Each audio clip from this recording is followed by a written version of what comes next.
Om. Om.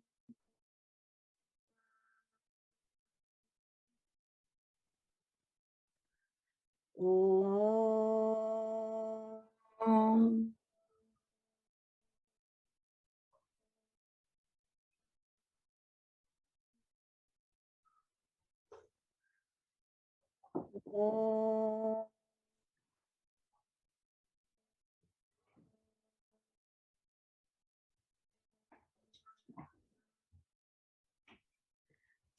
Om Sahana Vavatu Sahanau Bhunaktu Sahaviryam Karavavahai Tejasvinavadhitamastu ma vidvishavahai.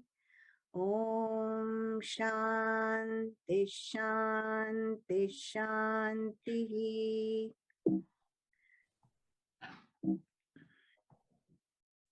Vasudeva Sutam Devam Kamsachanuramardanam Devaki Paramanandam Krishnam Vande Jagadgurum Samasta Jana Kalyane Niratam Karunamayam Namami Chinmayam Devam Sadgurum Brahmavedvaram.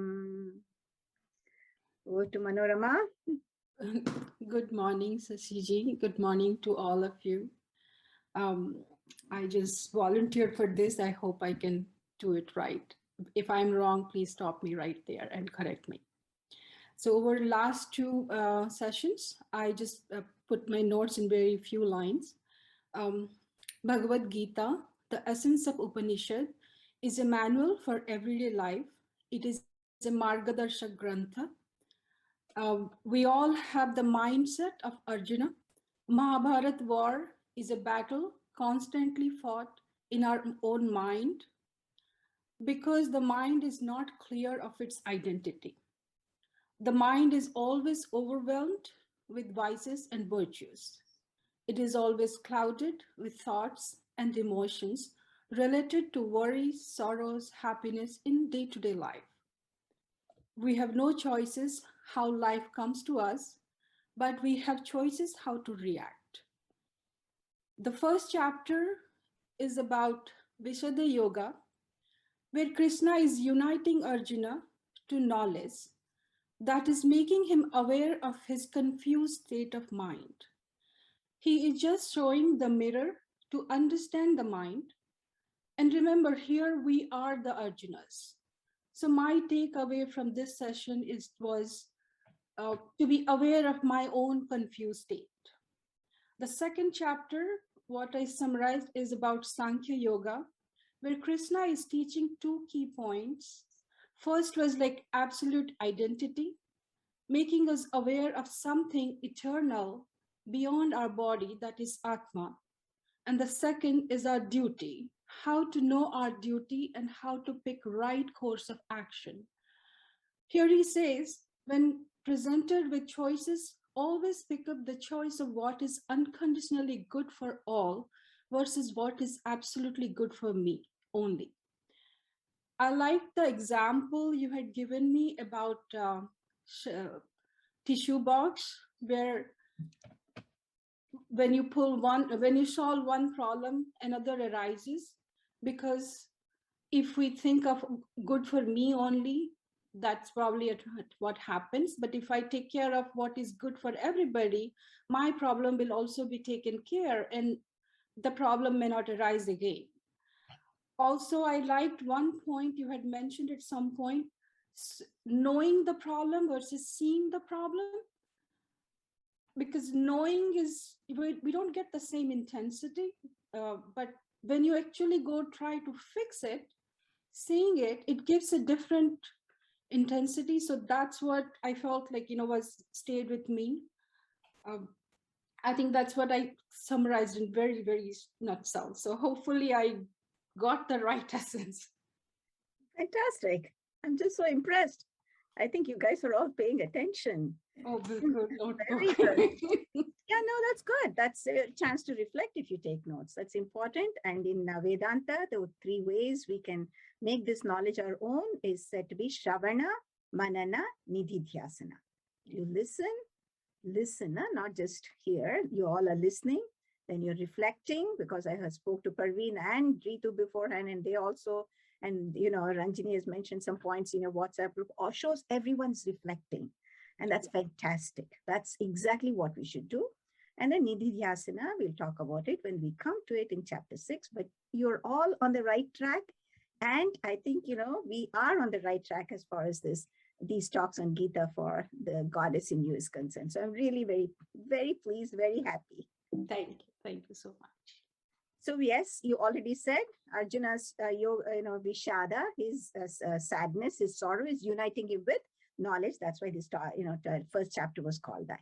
And teaching of Bhagavad Gita is irrelevant to everybody because it addresses human problems, not just one person's problem at one time. And we saw that Arjuna very smartly had a chance to surrender to the greatest teacher, to Bhagwan. And Bhagwan decides to give him the highest vision so that his looking from that vantage point, then he can see his roles and responsibilities. Shakuntala in that play is not really Shakuntala. She's somebody else, or you and me playing that role. So we play the role of Shakuntala very well because, it's people are watching and everybody's there and you have to do your job well. But when I don't take that home with me, that's what, that's the sort of point that Lord Krishna is trying to bring to Arjuna's mind about his highest nature. Now, in this second chapter, the Sankhya Yoga, Bhagavan Krishna is covering 4 main topics. First of all, he's informing Arjuna that your logic and reasoning is wrong. This is not the way you should think, okay? And then he will explain correct logic and correct reasoning, okay? Not only that, what's the use just giving logic and reasoning? He'll give us practical guidance. He'll give Arjuna practical guidance to implement that logic and reasoning. And in the end of the second chapter, he gives an example of somebody who has developed these qualities in them, attributes in them, is living that life so that we can say, oh, is this how it'll look, when we come to that stage. So this is all that's covered in the second chapter. So now, but today, in today's session, what are we going to do? Bhagwan's going to stress on the importance of endurance here. Right away, after he speaks about, don't grieve and you're this, he immediately goes to please develop endurance. And then we'll see death is not for me. I am that Atma. So that he wants Arjuna to get into him. So death is not for Bhishma, death is not for Drona, there's just a physical body. But you and he and everyone else have this indestructible essence in us. Then, okay, that's all wonderful right now, but I'm here in the battlefield. Please tell me what I should do. Arjuna, for these reasons, you should engage in the battle. You should. And then he'll say, you should act. What is the type of action that you should get involved in? Most importantly, what should your attitude be? So when you act, you should act. There's no choice. But what type of action should I get involved? And then how should my attitude be? That is the beauty of Karma Yoga, which he'll also introduce in this particular, session that we're doing. Okay. So now we'll see what is this endurance. Bhagwan has just already given. Remember that thing where we said something in you doesn't change. Something in you has remained the same since you were an infant to your childhood, to your youth, and to wherever you are right now. That's been a constant. If that was not a constant, you will not remember what's been going on. Unless you stand on the side of the road, you cannot say, oh, 5 cars passed behind me. If you are changing as well, you don't know how many cars went by. So you have to be changeless. Even if that he has started giving the advice. And so, maybe Arjuna looked like, oh, how on earth will I get this knowledge? It seems so, abstract. So Bhagavan says, okay. I'll tell you something which will make you feel like there's something you can do. And so we have Seema now who will repeat after me. So unmute yourself, Seema. Matra sparshastu kaunteya. Matra spashtasu tu Kaunteya. Shitoshna Sukha Dukkadaha Shitoshna Sukha Dukkadaha. Agamapayino Nityaha Agamapayino Nityaha. Tanti Tikshasva Bharata. Tansi titikshasva Bharata. Okay, so Bhagavan is saying, Arjuna, Matras Pashastu content. Look, we are gathering so many experiences. How? Because my sense organs, eyes are seeing, ears are hearing, skin is touching, and nose and tongue and everything. So many experiences are coming. And they keep coming. Tam titikshasva, be endure them. Why? Why should I endure all these experiences? Oh, sometimes they're painful. Agamo payanaha anityaha, because they come and they go. They come, they go away. They don't stay forever, right? So the best way for you right now is to face the little pinpricks. Don't react right away for everything. If you keep jumping up and down for everything, where will you have energy to respond to the right thing? Because you just drain yourself. So don't do that, he's telling him. And you know what will happen, Arjuna? If you develop this endurance, slowly, not only will you be able to develop that calmness of mind so that you can deal with the situation you're in, and also the teaching that I'm giving you, the highest teaching, you'll be able to move towards that only when your mind is calm, not when you keep on jumping up and down for everything, is what he says. So now, I'll give you an example. And this is just an example, but I'll sort of bring it into life as well. It is like what Arjuna Bhagavan is saying, be like that screen. Be like a screen. I'm giving an example here. Lord Krishna did not say this. That movie screen on which so many things are happening. It's a war. Sometimes this is, I think, Star Wars. Yeah, Star. So, all kinds of things are happening. Some happy events, some sad events. People are crying. There's some, fights, all those things. But what happens to that movie screen? Is it affected by any of those things? And are those events staying on it forever and ever? No. It's very clear that they come and go. And in no way is that movie screen affected. So Bhagavan is saying, just develop a gap.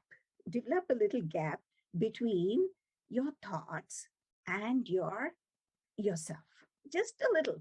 Try. Say a Ram Nam or, something which sort of distracts you for a little while. Develop that gap. It's so easy though. I can easily say endure. But it's very hard in the heat of the moment. Now let's take an example in our lives. And see what Lord Krishna means by this.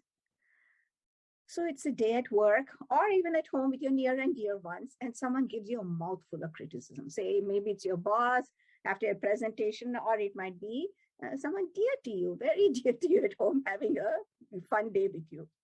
Now you see, immediately your ears are hearing it, and then it's registering in the mind right away.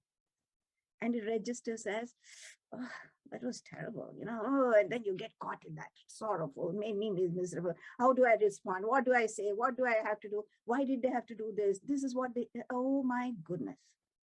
This churning of thoughts go in your mind. Instead of, at that time, labeling it as, whatever it was mind was trying to label it, if you sort of just say, just useful information. Just try. Useful information. And if it is indeed what looks like a positive criticism, you can actually, when you're a little bit more moved away from that, you can think about it and probably use it at your next, opportunity, right? That's one way of labeling it. Or if the words were downright, insulting, veiled insults, which we sometimes get, what if you just say, irrelevant chatter? Oh, I don't know what mood that person is in today, and just drop it. See, that'll help us a lot, develop that little gap. And that, and more importantly, that event is gone.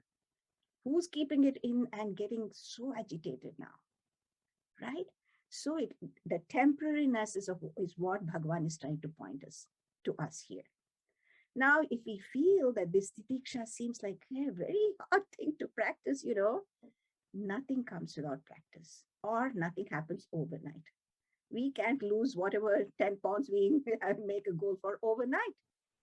So let us learn to endure the small pinpricks in life, so that slowly we are taking steps towards our inner peace, our essential nature.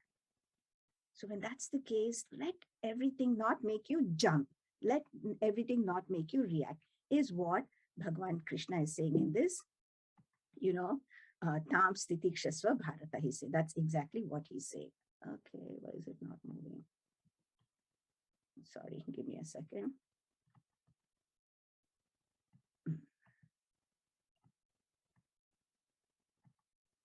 Okay, so a little lesson for us: don't react, learn to respond, meaning develop that little gap here. So this is the principle behind Bhagavan's teachings here. He's trying to tell us, look at everything from all angles, especially when you make some big decisions. Don't be impulsive, because it's not going to help you in any way. You are agitated, your actions then will not be the best, and we can't expect anything afterwards. Whatever comes afterwards will not be the best result either. Okay. Now coming to some more things about our true nature. Bhagavan wants to make sure that Arjuna knows why he should not grieve and, be so sorrowful about the loss of lives here. He says, he starts talking about the perishable nature of the body. First and foremost, if you say somebody is gone and I'm crying about them, and you see that body is still there, we clearly know we are not just mourning for just that body. Right? And we are all smart enough to know that body is 5 elements. Nobody can keep it forever. And it has to be taken care of in the proper manner. It is subject to all those, destruction and death. So then we're truly not grieving about that.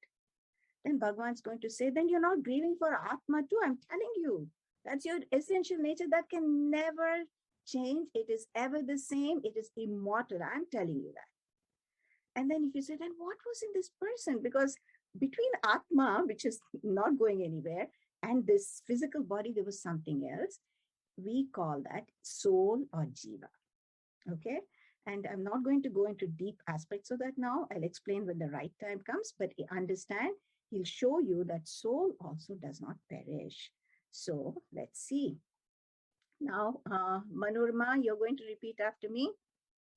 Okay, unmute yourself. न जायते म्रियते वा कदाचित् न जायते म्रियते वा कदाचित् नायं भूत्वा भविता वा न भूयः नायं भूत्वा भविता वा न भूयः अजो नित्यः शाश्वतोऽयं पुराणः अजो नित्यः शाश्वतोऽयं पुराणो न हन्यते हन्यमाने शरीरे न हन्यते हन्यमाने शरीरे. Now he's telling us about our highest nature, which in fact is our true identity. He says that has no birth, that has no death. Neither does it come into existence at one point and disappear afterwards. No, never ceases not to exist. It always is. Now we have to hear this, because we've never heard about this. Please, and this is, if it's my true identity, I better know. At least I should have heard. So I'm unborn, my true nature. I'm eternal. Not only that, there's no change, no decay, no disease can touch it, no modification for this.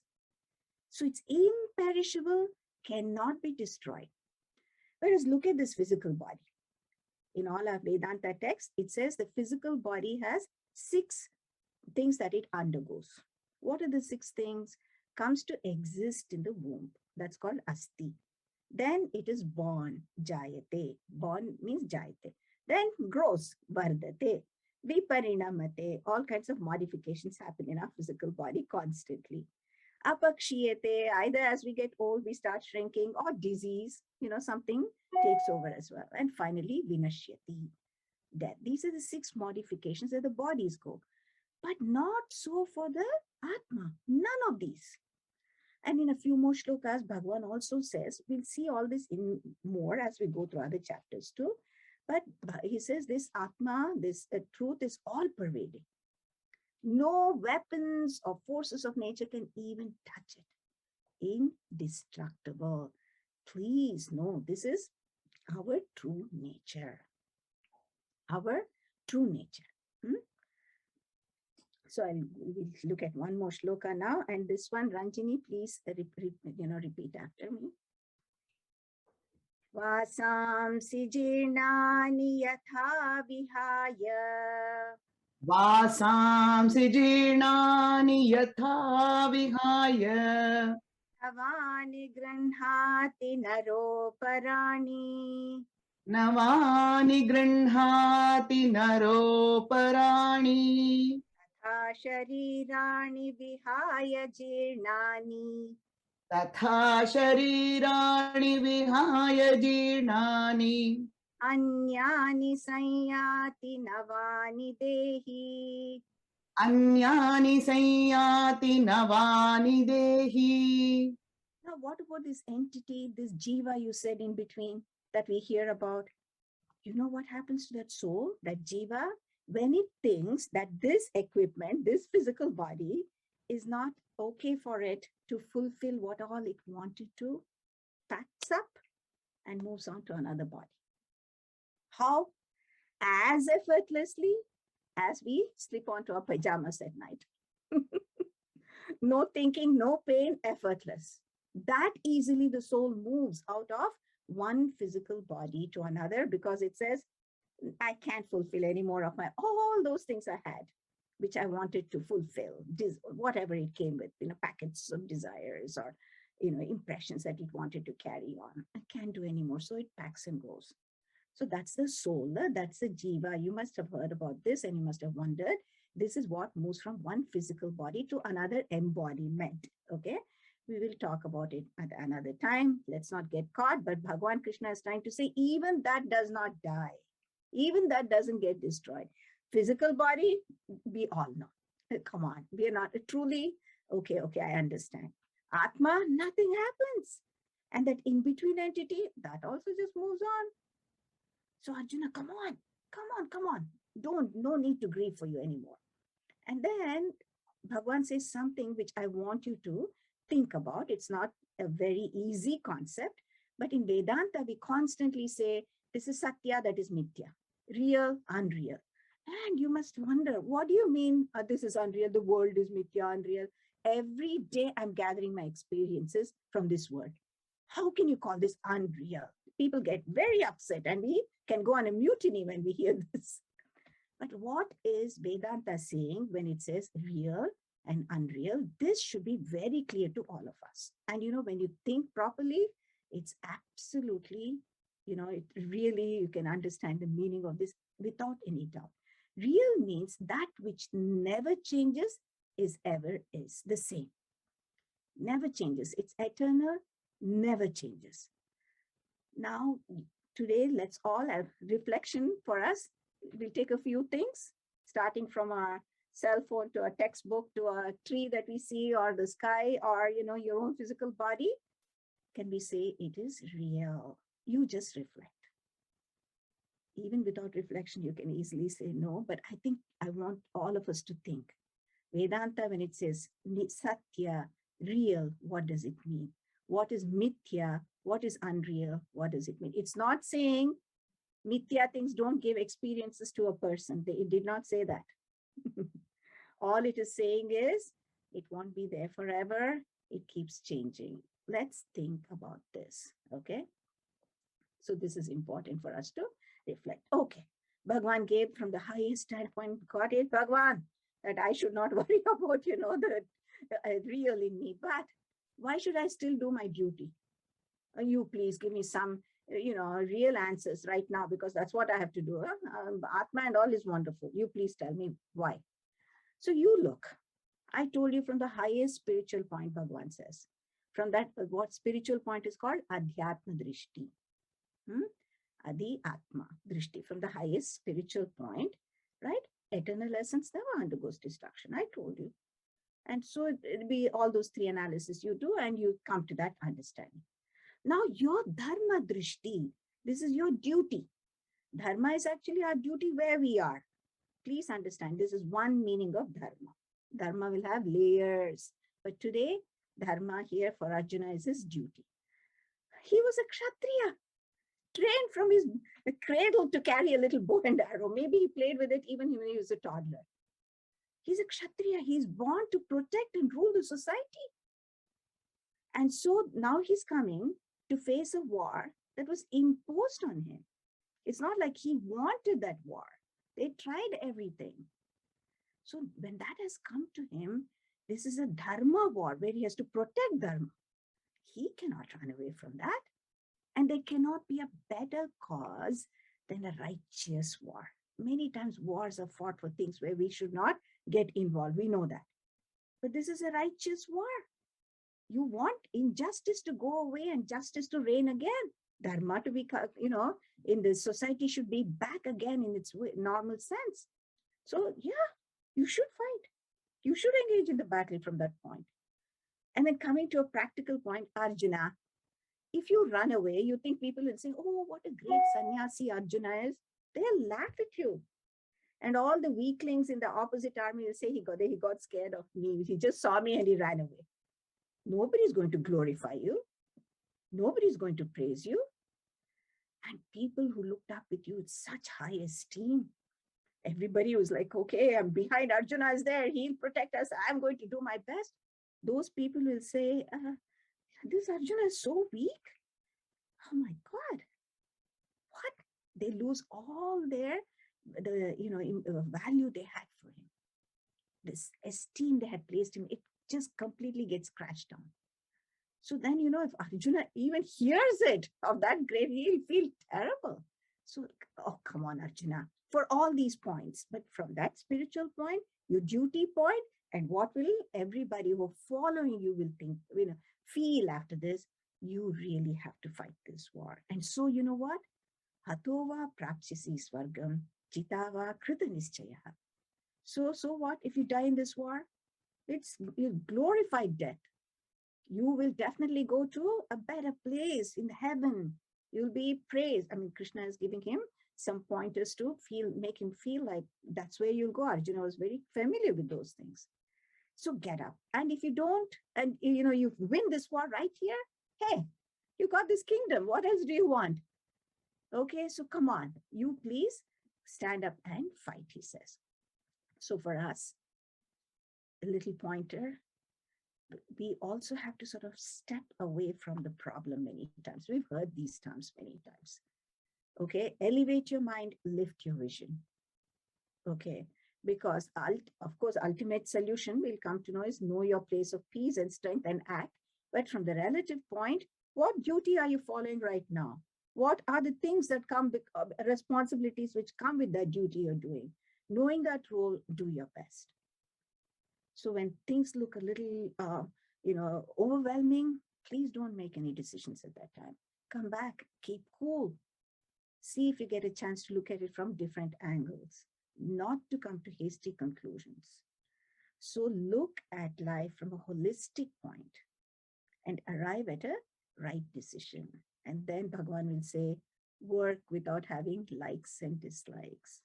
Now let's see what that likes and dislikes are going to be. Otherwise, life is going to be always overwhelming, always some disappointment or the other. And then when things don't go, we keep getting unfavorable results, we'll blame somebody else.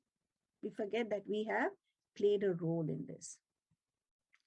How to think is more important than what to think. That's a very great skill, we don't even realize that, how to think. So now Bhagavan is going to start his some pointers now. Before he just steps into Karma Yoga, he'll say you have to maintain equanimity of mind.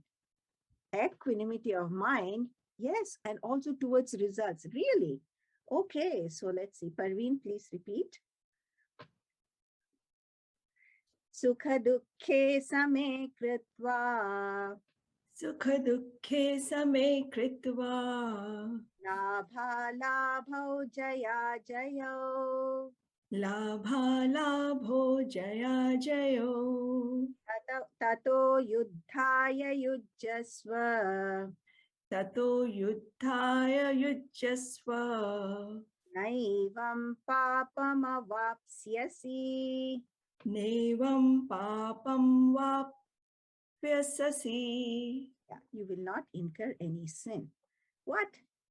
I have to equalize joy and sorrow, gain and loss, victory and defeat, and we should fight this. This is what he's telling Arjuna, and this is what Lord Krishna is telling all of us.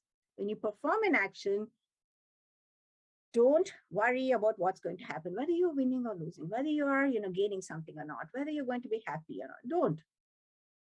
What does it mean?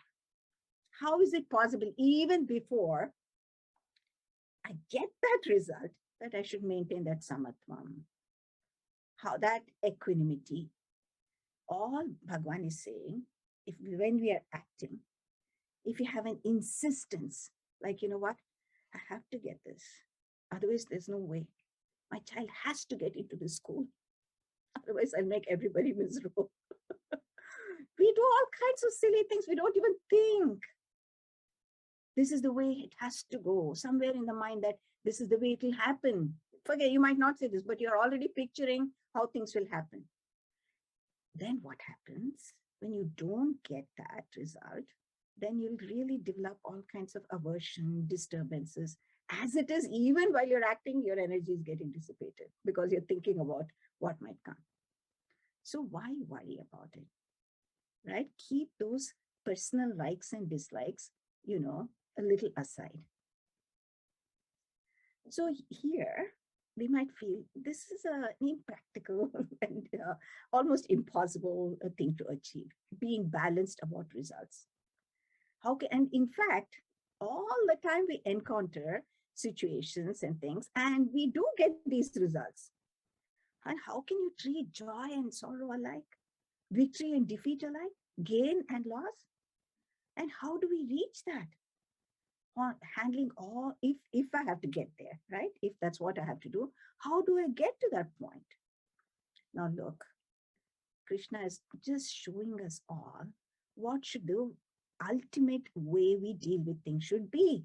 So don't get so excited right now and say, I can't do it. Because he is going to guide us. You see, the best commentary on Bhagavad Gita is Bhagavad Gita itself. Because Lord Krishna leaves no stones unturned. He will guide us through everything.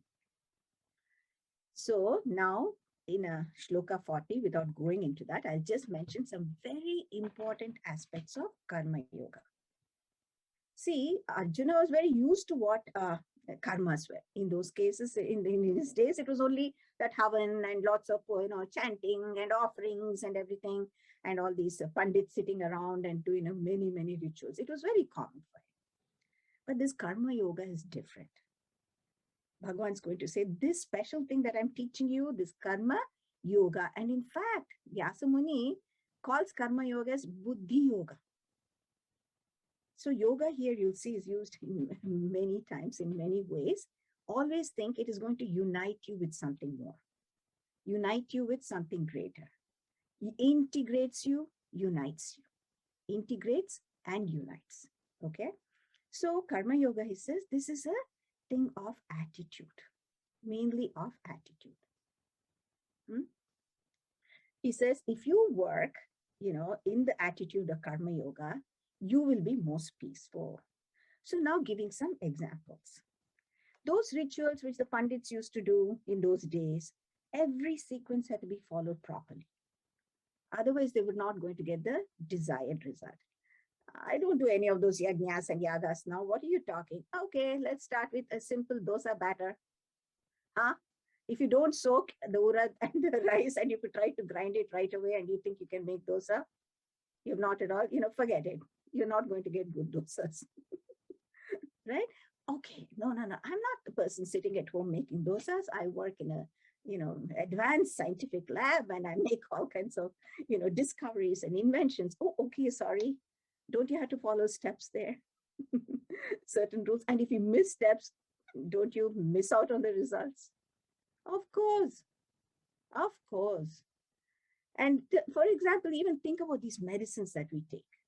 If you don't take the proper dose at the proper time, or, especially with antibiotics, and if you miss them, hey, the bugs get used to it and they will happily multiply. So it's not having its proper effect either. So all the actions that we do, forget the, homas and yajnas, actions has to be done properly. And there's a sequence. You cannot miss out steps. And not only that, you have to take it to completion to see any results. Hey, Karma Yoga is not like that. It's just a shift in your attitude. Shift in your attitude. Okay. So what is the shift in your attitude? He says that feeling that, you know what, I have to offer it to God. I don't know what God is, Shashiji. Okay, something larger than you, a higher ideal. Keep that in mind, is what he's saying. And then what you do, you give your very best. So here, it's Karma Yoga, not how you do it, all the steps of all, and even a little of this, that attitude, I'm doing it for something not self-centered, something larger, something beyond myself. And with love, if you do that, that is it. This is Karma Yoga. Attitude shift. Then you will do your own duty where you are, without stress, without agitations and anxieties. The third chapter is all about this. So I will go into some more details and important points in that. But here, the key thing that we take is a shift in the attitude. Even a little of this will go a long way, help us to become peaceful in ourselves as we do what we have to do with the right attitude. And then our stresses, our agitations, everything will decrease when we do this. Just as an example, a little teaser here, you think when there's a musician, okay, sitting on stage, immersed in his or her, singing, not because he's waiting for all the audience to applaud, but just that he's in the moment enjoying the song for the sake of, that art, right? And honoring it.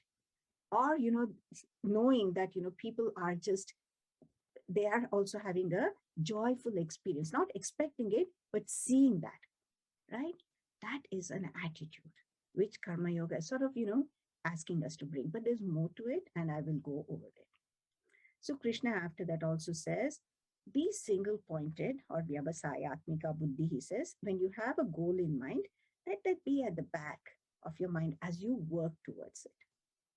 Meaning that should be your priority. Unnecessary things should be let go, so that, or anything that you do should help you to move towards that. Okay, Vyavasayatmika Buddhi, he says. And the other thing is, don't dissipate your energy on unnecessary things. Okay, so this Buddhi Yoga is great, Karma Yoga is great. And so he now says, I'm going to tell you, starting from now, introduction into this Karma Yoga. So it's Ritu now. Please repeat the shloka 47 after me. Karmanyevadhikaraste Karmanyevadhikaraste phaleshu kadachana ma phaleshu kadachana ma karma phalaheturbhuhu ma karma phal heturbhuhu ma te sangostva karmani ma te sangotsva karmani. Okay. So now Krishna is going to tell us about the actions that we do. Saying that you have this attitude when you have to act.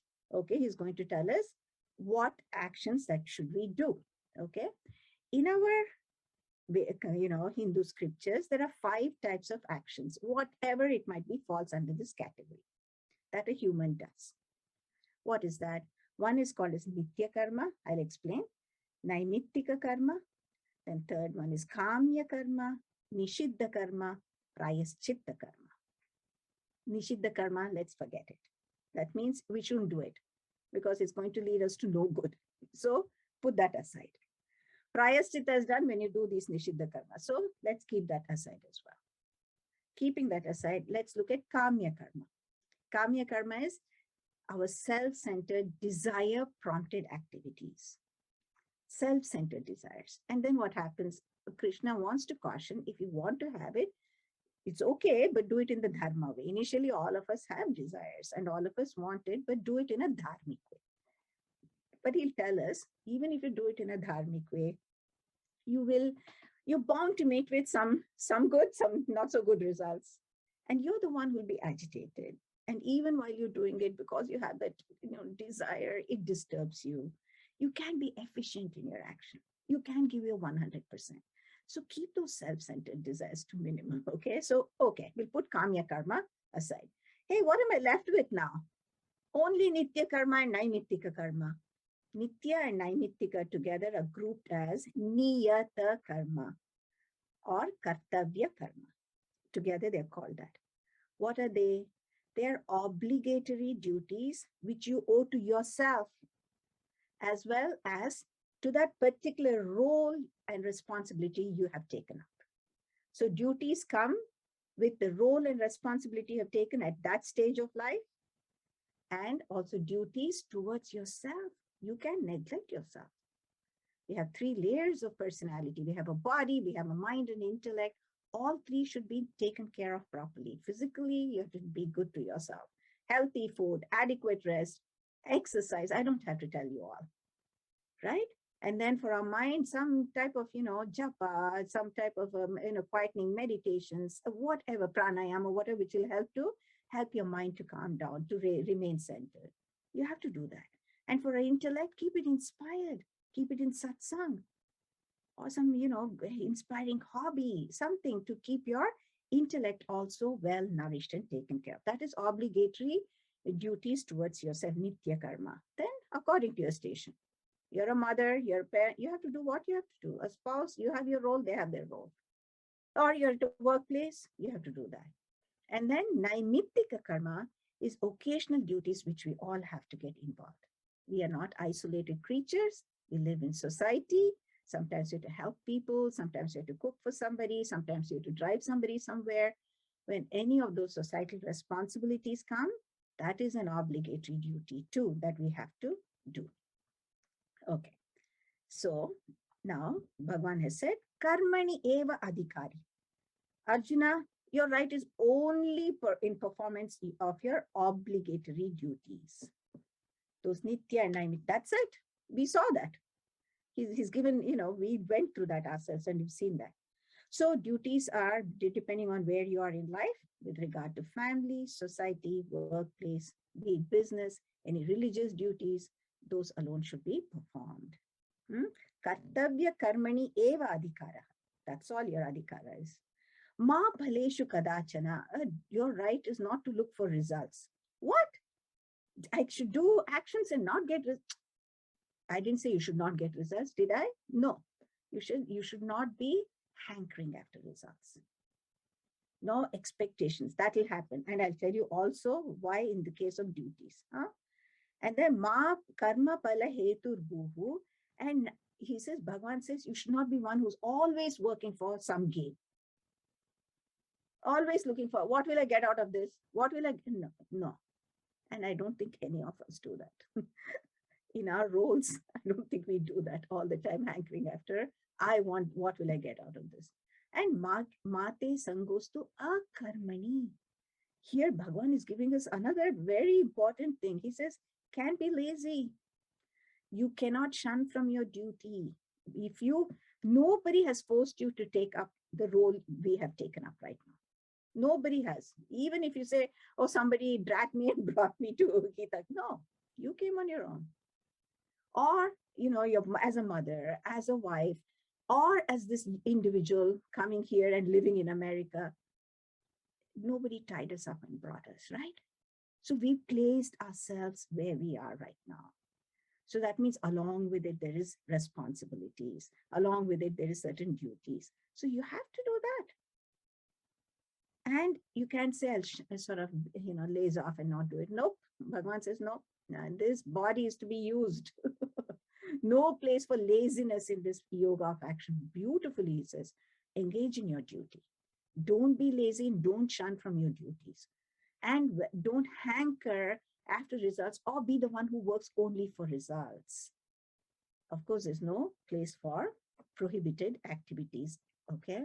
Now, people might ask, how can there be any action without intention? When I plan to do something too, I mean, like, okay, I want to get to Boston from here. That's what you might say. Right? But I'll give a little example. All Bhagavan is trying to show is we don't really have control over results. Let's look at a simple thing. I want to catch a bus. The bus is about just, not even 1 block from my house. All I have to do is just walk there. And so I see the bus coming and I run. But that day the bus is full. He decides not to stop. My intention was to get the bus. I didn't. Or as I was running in my haste, the bus is stopped there, but then I fall, trip on a stone and fall. And then here I am, scrape my knee and then, hurt my head and I'm sitting there in great pain. And the bus can only wait for so long he goes. So simple thing like that, we really don't have control over the results. Bhagavan time and again wants to push us to this thing is, you can only act in the present. Please don't waste your mental energy. Don't blunt your efficiency or ability. That's all he's saying, so that we can give our best. And I've given example. So many times we've faced all these things. Overwhelming stage fear, anxiety before. Some anxiety is good, we prepare well. But that overwhelming anxiety before major presentations or insistence, I want this only. Think what's happening inside you. Agitation, restlessness. And can you really think about your presentation at that time when that anxiety is there? Or when that stage, why are we having the stage fear? We're wondering how we will do, whether people will praise us. Oh my God, the last time, what happened, this happened, will I do that again? What a waste. All we have is that present moment to act. He wants to bring us back to that. So you can do your best is what he wants to say. All this will dissipate your energy. So then again, he says, okay, Ranjani, will you repeat, please? Sure. Yogastha kuru karmani. Yogastas kuru karmani. Sangam tyaktva dhananjaya. Sangam tyaktva dhananjaya. Siddhya siddhyo samo bhutva. Siddhya siddhyo samo bhutva. Samatvam yoga uchyate. Samatvam yoga uchyate. Now this is another beautiful definition where, samatvam yoga uchyate. He says, what is he says? Yogastha kuru karmani dhananjaya. Dhananjaya, Arjuna got that name Dhananjaya because he had fought a big war in the past. And because of conquering so many kingdoms, he had accrued so much of wealth that, he made his kingdom very wealthy. So he's called Dhananjaya as well, for that reason. Anyway, so he says, Arjuna, you have to perform your karmas. With this, with understanding, I just told you before. Karmanyeva adhikarame. That's it. My right is only performing my karmas. I have no other, rights. I have no other rights. Yeah, I'll tell you in a minute. Sangam tyaktva. And you should not be focused on results. We saw why to some extent. Siddhya siddhyo samobhutva. Again, he introduces. Have equanimity of mind in success or failure. This attitude is samatvam yoga uchyate. That equanimity of mind in pairs of opposite is called yoga. So what should my attitude be? As I perform the action, this is my duty. It's come to me, I have to perform. That's it. I took up this role. Nobody has forced it on me. So I have to do my best. And when results come, because we did our best, as we did our duty, that is your result. Because, you know, just as you do your duty to the best, your mind is calm. There's no agitation. You've given your 100%. So what happens? Obviously, if you have done well, okay, if we do that, keep our mind in the present and prepare and do our best, why won't results come? Okay, that's the first thing. But don't even worry about it. You just do your best in the present time. So whatever comes to you as your role is, whether pleasant or unpleasant, do your best. And when the results come, you maintain that equanimity, that calmness. What we do in life, all of us, most of the time is, when I get this, I'll be happy. When I go there, I'll be happy. When this happens, I'll be happy. Now you see who's postponing happiness. Huh? We are all postponing our happiness right now. In fact, if we are happy, we can not only do very well, we might get whatever we want. Never postpone your happiness. Never postpone. It looks like if that person speaks to me well, if I get this or if I go there, I'll be happy, means I'm putting the keys to my happiness in somebody else or something else's pocket. This is what Swamiji would say often. Do not put the keys to your happiness in someone else's pocket, he would say. This is what happens. And you know what? We don't have to go this far. Just think about in your life when we were engaged in some activities which we love. We are in that moment. We are immersed in our work. We forget where we are and even forget the time. So much time has passed. I always think about all my little, Bramhavaadini is here, who I know come to know now. I think of Ranjani in her dance. She's lost in it. And, Ritu in her yoga. And Parveen in all that, whatever charity work that she does, I just imagine they're completely lost. And I'm sure you also have such experiences. You have that equanimity experience in yourself. So please bring this attitude. You know what it is, Lord Krishna is saying. Bring this attitude to your everyday performance of your duties and excel in them. You don't have to go anywhere. Where you are. This is a great way to move towards that place of peace and strength. Ultimately, that's what Lord Krishna is going to show us. You put this karma yoga attitude in practice, do your duties, you will slowly move towards that. And when you move towards that and understand that, then whatever comes out of you is with absolute clarity. It's beautiful, and it comes spontaneously with joy. You'll be working out of joy, not for joy at the end. So this is what he wants to show us. And he says it'll have every minute life will be like this for you. So he wants to take Arjuna to you perform your duty, you develop this attitude, I'll tell you, you will get to that place of peace and strength. And then Arjuna, when you rule this kingdom, it's with that complete fulfillment and joy. And when you are joyful and fulfilled, what type of actions come out of us? You think about it. So whether it's big or small, start practicing this. So when we do all this, and I'll tell you there's a lot of elaboration on this. Don't worry, it's all not stuck right now, but I'll tell you something. When we have this attitude, we're reducing all our unnecessary thoughts. And even our quality of thoughts is improving. And not only that, because our thoughts are reduced and the quality is good, we're able to focus. So meaning mind is undisturbed, mind is focused. Try any task like this and see how we feel. What to talk of big things afterwards. It'll just be a joy. Now this question about, in Karma Yoga, it is said that we do not have any rights, we only have duties. What? No rights? Excuse me? I have to participate in this rights march tomorrow. What are you talking about? Yeah, Bhagavan Krishna says, if everybody does their duty. Now look here, the condition is everybody should do their duty. The rights of everyone else is fulfilled. This is a very profound statement. Gita wants all of us to do our duty. And when we do that, the rights of everyone else is fulfilled. Now you just imagine a society where there was no discrimination because of color or caste or creed, and everybody did their duty towards each other. Why would there be any reason to fight?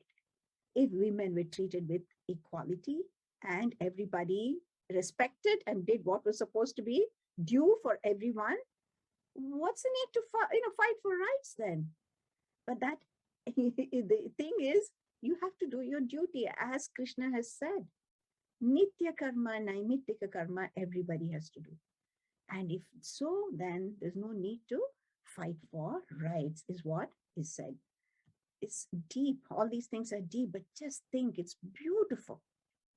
Beautiful. At least we bring those, changes within ourselves.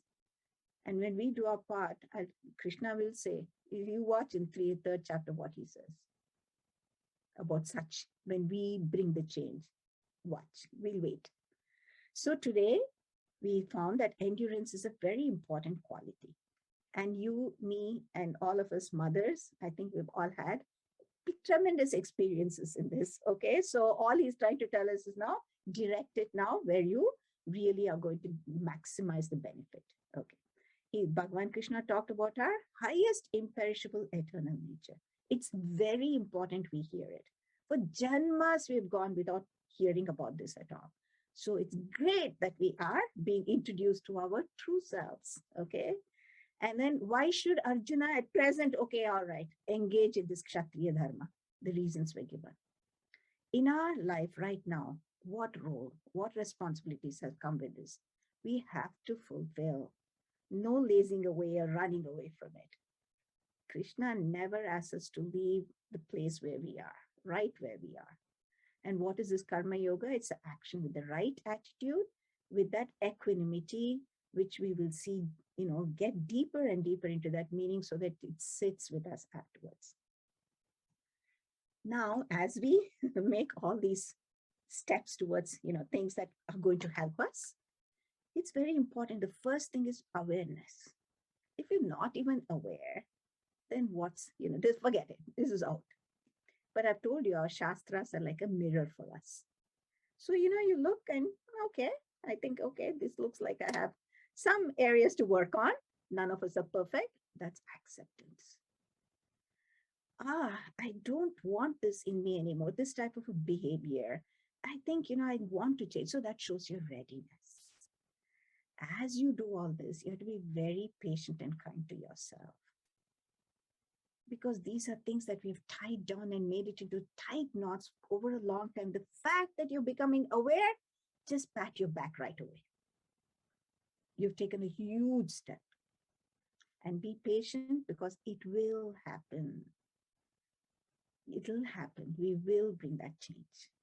Okay? All right. I'll stop here. And today I have to leave at 9:15, but we have some time for questions. But I'll do Purnamada and then open it up for questions after that.